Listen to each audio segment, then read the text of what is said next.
அனைத்து உறவுகளுக்கும் வணக்கம். கலா ஹிஸ்ட்ரி அண்ட் தமிழ் சேனலுக்கு உங்களை அன்புடன் வரவேற்கிறேன். இன்றைய 2வது காணொலியில் பிலிட்டில் சுற்றுச்சூழல் கல்வியில் கொடுக்கப்பட்டிருக்கிற 1.44 சுற்றுச்சூழலோட கூறுகள்.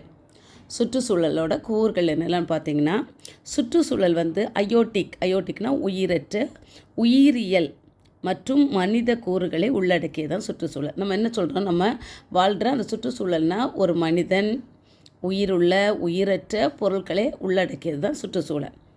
அதுடன் ஆழமாக ஒன்றோடொன்று தொடர்புடையது மற்றும் பிணைந்துள்ளது. நம்மளும் இயற்கையோடு என்ன செய்திருக்கோம், ஒன்றிணைத்திருக்கோம்.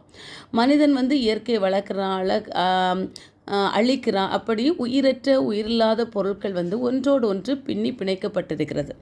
இப்போது இந்த சுற்றுச்சூழலோட கூறுகள் என்னெல்லாம் நம்ம பார்த்தோன்னா, ஃபர்ஸ்ட் ஒன் உயிரற்ற சூழல் அல்லது அயோடிக் சூழல். உயிரற்ற சூழல் அல்லது அயோடிக் சூழல். 2 உயிரிசார் சூழல் அல்லது பயோட்டிக் சூழல். 1 உயிரற்ற சூழல் அல்லது அயோடிக் சூழல். இந்த உயிரற்ற சூழல் அயோடிக் சூழல்னு சொன்னால் நிலம், நீர் மற்றும் காற்று ஆகியவை ஒன்றாக உடல் சுற்றுச்சூழல் அல்லது அயோடிக் சூழல் என்று அழைக்கப்படுது.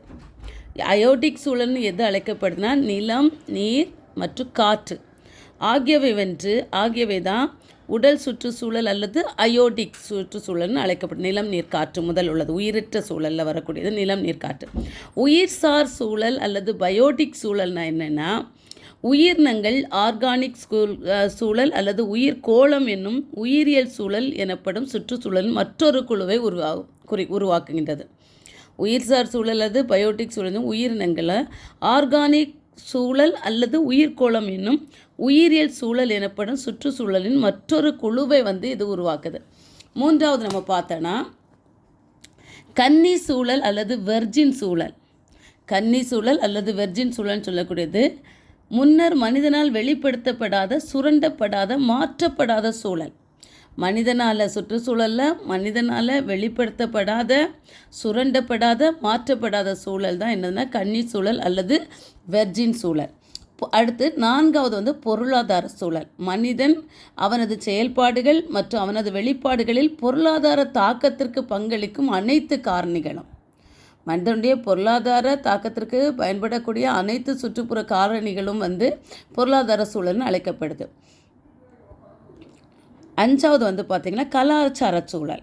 கலாச்சார சூழல் என்பது மனிதனுடைய செயல்பாடுகளின் முத்திரை, தொழில் மற்றும் வளங்களை தனது சொந்த நலனுக்காக பயன்படுத்துதல். மனிதன் தன்னுடைய செயல்பாடுகளில், தொழில்களில் சுற்றுச்சூழலை தன்னுடைய சொந்த நலனுக்காக பயன்படுத்தியது தான் கலாச்சார சூழல். இதில் மனிதனால் உருவாக்கப்பட்டுள்ள கட்டிடங்கள், குடியிருப்புகள், சாலைகள், தோட்டங்கள், சூழல் அல்லது மனிதனால் உருவாக்கப்பட்ட நிலப்பரப்பு ஆகியவை இதில் அடங்குது. இந்த சூழலை ஒரு சமூக சூழல் அல்லது சமூக கலாச்சார சூழல் அல்லது சமூக பாரம்பரியம் என்று நாம் அழைக்கலாம். கலாச்சார சூழல்னு மனிதனுடைய செயல்பாடுகளால் அவனுக்கு என்ன தேவையோ, அவனுடைய முத்திரை எங்கே பதிக்கணுமோ, அவனுடைய சொந்த நலனுக்காக இயற்கை வளங்களை அவன் பயன்படுத்துறது தான் கலாச்சார சூழல். அடுத்தது பார்த்தோன்னா பெரிய மைக்ரோ சூழல். ஒரு நபரால் வெளிப்படுத்தப்படும் பொதுவான சூழல்.